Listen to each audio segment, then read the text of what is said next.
Dando seguimento à nossa abordagem à hipertensão arterial na atenção primária, nós vamos agora para a parte de diagnóstico, classificação, estadiamento e estratificação da hipertensão. As diretrizes mais atuais brasileiras, tá certo, pela Sociedade Brasileira de Cardiologia, elas definem que a hipertensão arterial pode ser dado diagnóstico já no primeiro atendimento, a partir da avaliação de critérios clínicos, tá certo? Mas, de uma maneira geral, é necessário 2 ou 3 atendimentos para a gente poder fechar o diagnóstico. O importante é não postergar o diagnóstico de hipertensão arterial. Se na primeira consulta, depois de uma medição de PA, anamnese, exame físico, avaliação laboratorial, você detectar na consulta uma PA acima de 140 por 90 e aquele paciente, através da tua anamnese, do teu exame físico, ele apresenta risco cardiovascular alto, ou se, independente de risco cardiovascular, aquele paciente apresenta uma PA acima de 180 por 110, já num primeiro atendimento, você pode fechar o diagnóstico de hipertensão. E isso, de novo, é muito importante para você não postergar o diagnóstico de hipertensão, porque a nível de atenção primária, às vezes a gente só vai ver aquele paciente de novo com 3 ou 6 meses, tá certo? Considerando um paciente que na tua avaliação tem risco cardiovascular baixo ou médio, mas tem uma PA elevada, nós temos 3 opções, certo? Solicitar numa segunda consulta uma nova pressão, né, uma nova medição de pressão, solicitar o mapa, que é um exame complementar, a medição ambulatorial da pressão arterial, ou solicitar a medição residencial da pressão arterial, certo? Aquele paciente, no segunda consulta, no retorno, ele vai voltar para sua avaliação. Se a pressão dele no consultório for menor do que 140 por 90, ou seja, normal tensão, o mapa ou o MRPA, a medição residencial, elas vão te guiar para você diferenciar uma normotensão, ou seja, o paciente apresentou só uma PA elevada pontualmente, mas no segundo atendimento já não é o que seria o normal daquele paciente, não estava elevado, ou o paciente tem uma hipertensão mascarada, tá certo? Ou seja, uma hipertensão que no consultório ela dá níveis pressóricos normais, mas no dia a dia, no ambiente residencial ou cotidiano do paciente, ele apresenta níveis pressóricos elevados. Caso contrário, aquele paciente, no seu segundo atendimento, ele apresenta uma pressão arterial elevada, ou seja, a pressão sistólica acima de 140, acima ou igual de 140, e a pressão diastólica acima ou igual ao de 90, você já pode dar o diagnóstico de hipertensão. Tomar cuidado que quando se trata de caso limítrofe, vale a pena abrir mão, fazer uso da medição residencial para você poder descartar hipertensão do avental branco, do jaleco branco, o efeito jaleco branco, que é aquela pessoa que fica nervosa e a APA só se eleva em atendimento, no atendimento médico, certo? Às vezes a pessoa tem fobia ao ambiente hospitalar, ou tem medo do ambiente hospitalar e isso desencadeia aumento pressórico. Normalmente esse argumento é válido para pressões limítrofes, tá certo? Se o paciente chega no seu consultório, independente do motivo, faz uma PA de 200 por 120, eu inclusive acompanho uma paciente a nível ambulatorial que não aceitava o diagnóstico de hipertensão, porque falava que em casa a pressão era 13 por 80, 130 por 80, mas quando ia para o consultório ela ficava nervosa. Só que a diferença é que a PA da paciente, quando estava em consultório médico, era 180 por 120, 200 por 120. Aí não é razoável você postergar o diagnóstico de hipertensão, até porque aquela paciente tinha outros fatores de risco para doença cardiovascular. Então, mesmo que ela tivesse uma elevação arterial no momento da consulta, é uma elevação clinicamente significante, tá certo? Então, ter esse bom senso, esse discernimento clínico também. Até onde você pode culpar um efeito jaleco branco, até onde, na verdade, a paciente de fato tem uma ansiedade, existe o efeito jaleco branco, mas a pessoa está apresentando elevações pressóricas muito altas, tá certo? Se o mapa, por outro lado, você solicita o mapa, medição ambulatorial, que é por 24 horas, e a pessoa retorna, e aquela pressão arterial de vigília deu menor do que 135 por 85, nós temos, na verdade, então, que a pessoa só apresenta elevação arterial durante o atendimento médico. Então, a hipertensão do avental branco, o efeito jaleco branco, tá certo?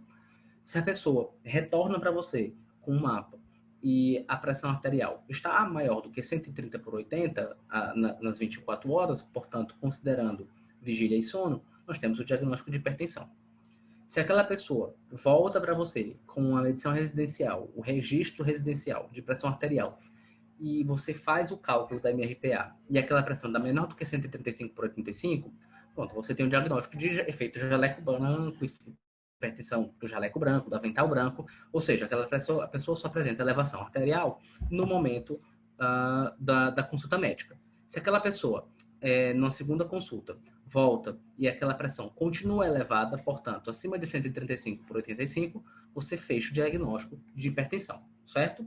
Essas são as diretrizes de 2017 do Brasil. A nível mundial, existem 2 colegiados que estabelecem diretrizes que servem como norteadores, balizadores para as diretrizes nacionais ao redor do mundo. Nós temos as diretrizes americanas e as diretrizes europeias. É muito importante aqui a gente ver que os Estados Unidos, eles são mais agressivos no que eles consideram hipertensão. Você vê aqui nas diretrizes americanas que eles consideram uma pressão elevada 130 por 80. Portanto, eles consideram uma hipertensão necessitando de intervenção médica, uma PA acima de 130 por 80, o que diverge da sociedade das diretrizes europeias, que, igual a brasileira, considera uma hipertensão que necessita de intervenção acima de 140 por 90. Isso tem repercussões, tá certo? A nível de sistema de saúde, a nível de gestão de cuidados, e a gente, posteriormente, vai fazer uma reflexão sobre isso. Mas para vocês verem que existe uma tendência mundial levantada pela sociedade americana, pelas diretrizes americanas, de baixar os níveis de diagnóstico de hipertensão. As diretrizes americanas, elas argumentam de aumentar a sensibilidade e ser mais precoce ainda nas intervenções médicas. Mas isso não é unanimidade ao redor do mundo. Como vocês veem, as diretrizes europeias, elas não endossaram esse argumento, ok? Alguns pontos importantes para a gente revisitar, para a gente fechar, deixar bem arredondo em relação ao diagnóstico. Se o paciente vem para você numa consulta e ele traz um mapa pressórico, certo? Ele, por conta própria, anotou a pressão, mediu a pressão, anotou a pressão e traz para você um diário pressórico e fala assim, doutor, eu não estava me sentindo bem, eu tenho sentido dor de cabeça esses dias, comecei a medir minha pressão, pedi para marcar a consulta, marquei a consulta, nesse meio tempo fui medindo a pressão e ele traz um diário pressórico. Esse diário pressórico, ele vale? Não. As diretrizes, elas consideram que a aferição da pressão no consultório, a partir da sua identificação como médico, é que conta como a primeira, independente de qualquer pressão aferida do paciente antes. Qual é a justificativa para isso? Porque você precisa orientar quais são as condições corretas de medir a pressão, a pessoa precisa entender que ela não pode se alimentar por 30 minutos antes, não pode praticar exercício por 60 minutos antes, ou seja, você vai remover fatores confundidores para que aquelas pressões arteriais não estejam sendo ou superestimadas ou subestimadas. Então, elas consideram que a primeira medição é a do consultório, porque a partir daí, teoricamente, você como médico vai orientar corretamente a aferição da PA, ok? No entanto, só é preciso uma única aferição na sua primeira consulta para o diagnóstico de hipertensão, se o risco cardiovascular daquela pessoa for alto ou se aquela pessoa tiver com a PA acima de 180 por 110. E isso é muito importante, tá certo? Que pode deixar um pouco de dúvida. A aferição da PA em consultório. Nós, como profissionais de saúde, como médicos, tá certo? A gente precisa saber da orientação da medição correta da pressão arterial. E esse conhecimento é preciso ser replicado para os outros profissionais da saúde. Principalmente se não for você a pessoa responsável pela aferição de PA, aquele paciente passa por uma triagem, passa por uma recepção, passa por um auxiliar de enfermagem, um técnico de enfermagem, e esse profissional é quem mede a PA, você precisa se certificar que ele está realizando a técnica conforme o que é preconizado, certo? Então, o que é preconizado? Aferição de PA de consultório. O paciente tem que repousar por 3 a 5 minutos em ambiente calmo. Ele não pode estar de bexiga cheia, não pode ter realizado exercício físico nos últimos 60 minutos, não pode ter bebido café, álcool ou ter ingerido alimentos nos últimos 30 minutos. O paciente tem que estar sentado em uma cadeira com as costas apoiadas, as pernas descruzadas, o braço tem que ser colocado como apoio na altura do coração. E na primeira consulta, afere-se a PA nos 2 braços e é considerado o valor que está o maior valor entre os braços, tá certo? E é preciso deixar registrado para que em consultas subsequentes a PA seja aferida sempre no membro de maior valor. Existem, no nosso contexto de aumento da obesidade ou de pacientes muito magros, pacientes mais jovens, a gente precisa saber que o manguito que o diâmetro do manguito... Nossa... Bom, considerando agora o manguito, tá certo? O aparelho que é feito, no qual é feita a aferição da PA, né, insuflação, a gente tem que saber também que a nossa população vai apresentar diferentes características, diferentes fenótipos, e diante da perspectiva de uma população com uma prevalência cada vez maior de obesidade, a gente tem que saber que é preciso utilizar o equipamento adequado para a circunferência adequada do braço, porque isso também causa alteração no valor da PA, ok? Então aqui é uma tabela só para a descrição dos tipos de manguito e com a circunferência do braço, portanto o comprimento, a adequação necessária, tá certo? Para que você tenha essa noção de que é preciso ter um tipo de manguito específico para o tipo de paciente, certo?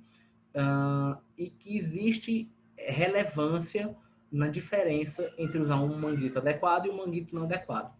Porque é preciso, conforme essa tabela aqui mostra, das diretrizes brasileiras, que existe uma diferença, um ajuste, uma correção de PA, seja sistólica, seja diastólica, tá certo? Inclusive relevante, aqui até menos 180, menos 130,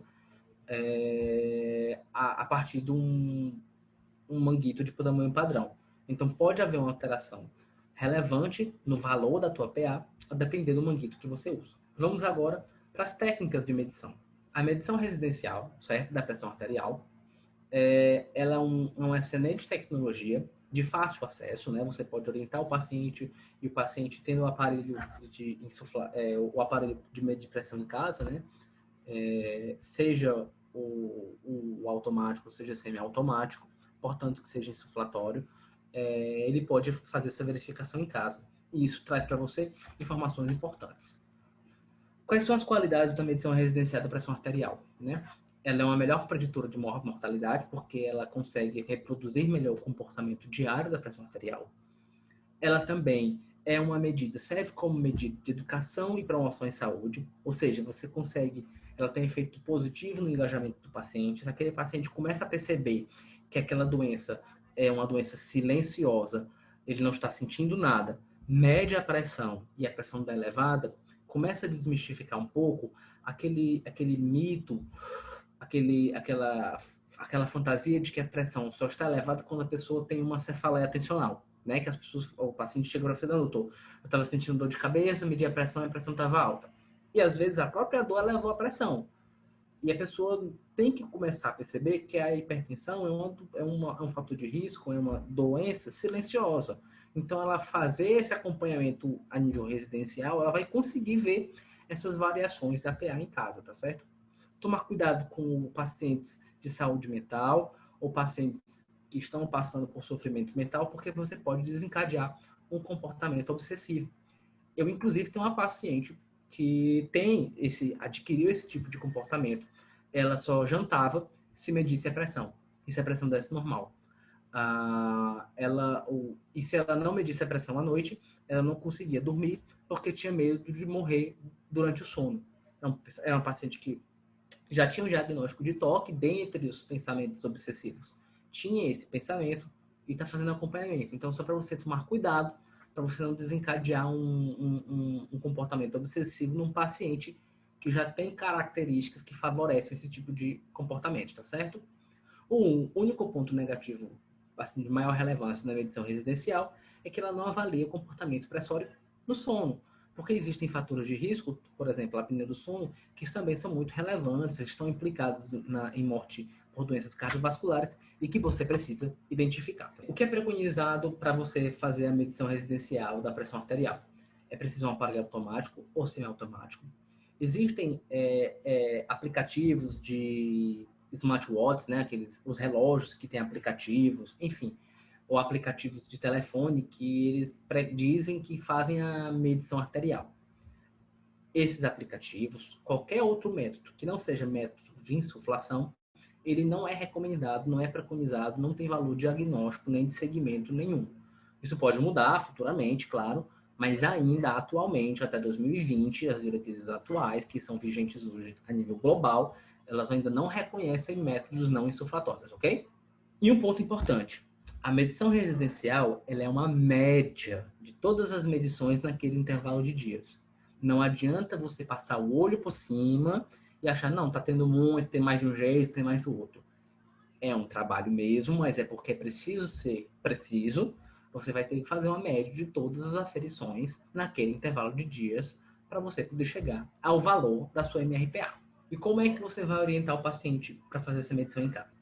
A medição, ela tem que ser feita em 2 momentos do dia. Em jejum, antes do café da manhã e antes de qualquer remédio, e à noite antes do jantar. Se o paciente trabalha em horário comercial, ele repousa depois de chegar do trabalho e antes de jantar, ele mede a pressão, ok? Isso pode se dar de 2 maneiras. Ele pode fazer isso 3 medições 2 vezes ao dia por 5 dias ou 2 medições 2 vezes ao dia por 7 dias, que é o mais recomendado. Como assim 3 medições? Porque a orientação é, a pessoa está de repouso, né? Repousou, está 60 minutos sem fazer exercício, 30 minutos sem comer, etc, etc, etc. Ela fere a PA, certo? Anota o valor, espera de 1 a 2 minutos, afere de novo a PA, anota o novo valor, para tirar quaisquer dúvidas, verificar valores divergentes, a técnica correta de aferição, para você também conseguir identificar isso. Então, de uma maneira geral, ela afere 2 vezes só, mede, anota e mede, anota, ou pode fazer 3 vezes, por 5 dias. Mas o que é mais preconizado é que sejam 2 vezes ao dia, 2 medições, por pelo menos 7 dias, ok? Então, só recapitulando os passos que você vai, as orientações, o passo a passo que você vai explicar para o paciente. Não fumar, sem tomar café, ou realizar exercícios físicos por 30 minutos antes da medição. Você tem que estar em repouso por pelo menos 5 minutos. A pessoa pode estar deitada ou sentada, portanto que o dorso e o braço dominante esteja apoiado na mesma altura do coração. Aí você mede 2 a 3 vezes, né? Separados por intervalos de 1 a 2 minutos.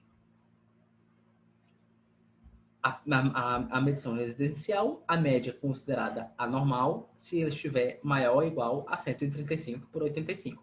Nos Estados Unidos, desde 2017, eles vêm tendo uma tendência de diminuir os níveis. Então, para eles é um pouco mais baixo, 130 por 80, tá certo? Mas no Brasil é 135 por 85, assim como é na Europa. Em relação ao mapa. O mapa, a medição ambulatorial da pressão arterial, é uma avaliação que é feita somente por um período de 24 horas. O aparelho ele insufla automaticamente a cada 30 minutos e a pessoa volta no dia seguinte, já devolve o aparelho com os dados, né? Ele vai registrando num cartão de memória, é feita a leitura desse cartão de memória e aí dá esses dados que você quer. Como ponto negativo, é um exame, né? É um procedimento, é um exame complementar, então é inacessível para a maioria dos pacientes. Outro ponto negativo, que às vezes o paciente fica muito incomodado no manguito insuflando a cada 30 minutos, não consegue dormir à noite, então você meio que falseia esse dado da questão do sono, né? Se o paciente não consegue dormir, ele não teve, teoricamente, o descenso noturno, né? Mas, de qualquer forma, é possível analisar o comportamento circadiano da pressão arterial. E isso tem implicações prognósticas consideráveis. Os parâmetros do mapa, em vigília, é acima de 135 por 85, igual à medição residencial, né? No sono, é alterado acima de 120 por 70, e no total de 24 horas, é maior ou igual do que 130 por 80. Isso já é considerado normal. Nos Estados Unidos, você vê que é mais baixo ainda, 125 por 75. Resumindo, todas essas coisas que eu falei agora. Em 2 semanas diferentes, como é que se dá o diagnóstico? 2 medições maior ou igual a 140 por 90 em consultório, ou uma medição de consultório, 140 por 90, mais um mapa, certo? De 130 por 80 em 24 horas. Ou, se você considerar só a vigia, 135 por 85, ou se considerar só o sono, 120 por 70, ou uma medição alterada em consultório de 140 por 90 e uma medição residencial maior do que 135 por 85, ok? Lembrando que é a média de todas as aferições, você tem que calcular mesmo. Casos especiais, vamos agora para populações especiais, porque é importante dar o diagnóstico de hipertensão em crianças e adolescentes também, tá certo? Quais são as recomendações específicas para a medição da PA em crianças e adolescentes? O método recomendado é o auscultatório, tá certo?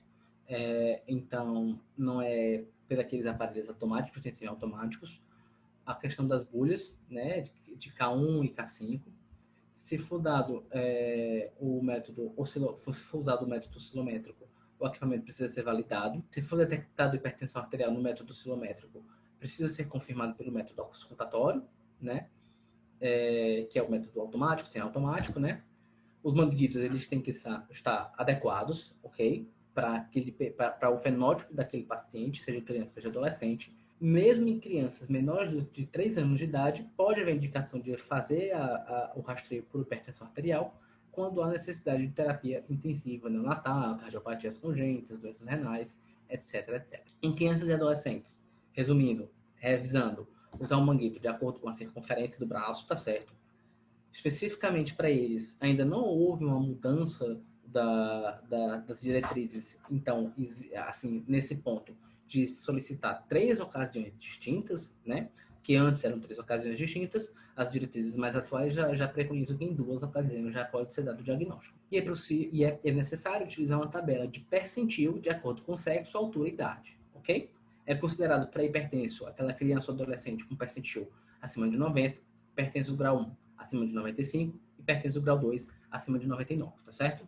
Um decoreba, certo? MR de recuse, em crianças e adolescentes o MRPA não é recomendado, tá certo? E o mapa, em alguns casos, tem indicações muito restritas e isso aí foge do escopo da atenção primária. Todo adolescente com PA maior ou igual a 120 por 80, ele já é considerado pré-hipertenso, independente do percentil. Nós temos a falsa ilusão de que o valor de 120 por 80 é um parâmetro de normalidade. Em crianças e adolescentes, não, ok? E pode acontecer de termos pressão arterial sistólica, essa aferição de 120 por 80, ela pode acontecer a partir dos 12 anos de idade e para a diastólica a partir dos 16. Esse valor que é considerado normal, mas como nós na atenção primária acabamos que fazemos essa verificação mais em pacientes adultos, a gente pode ter a falsa impressão de que 120 por 80 é normal em criança e adolescente. Não é. Agora indo para os idosos. Os idosos, não há mudança nos parâmetros diagnósticos, tá certo? Diferente da criança e adolescente, em que a PA 120 por 80 já é considerada elevada. No entanto, mudam-se as metas terapêuticas, tá ok? É preciso ter atenção ao enrijecimento arterial, que é a ateroesclerose do paciente, né, que é um processo de envelhecimento natural dos vasos, em que a artéria radial é palpável 30 milímetros de mercúrio acima do desaparecimento do pulso radial. Nos pacientes idosos, a medição ambulatorial, o mapa, tá certo? A medida ambulatorial da pressão arterial, ele é muito útil, tá certo? Lembrar algumas peculiaridades da hipertensão nos idosos e que existe uma maior prevalência da hipertensão sistólica isolada, certo? Mas o estadiamento da hipertensão sistólica isolada, ela leva em consideração a mesma regra geral de considerar o estágio da maior pressão. Então, se o paciente, quando a gente for ver estadiamento, for 180 por 80, ele tem uma hipertensão grau 3, porque apesar de ter um 80, que é uma pressão normal, ele tem um 180, que classifica aquela hipertensão como grau 3. Precisamos tomar cuidado em relação à hipotensão postural, certo? A hipotensão postural, o que uma diminuição maior ou igual de 20 milímetros de mercúrio na pressão sistólica ou 10 milímetros de mercúrio na pressão diastólica. Ou qualquer valor se o paciente tiver sintomas de hipotensão. E esse teste de hipotensão postural você pode avaliar vendo a variação entre a PA ortostática e em decúbito ou sentada no intervalo de 3 minutos entre as aferições.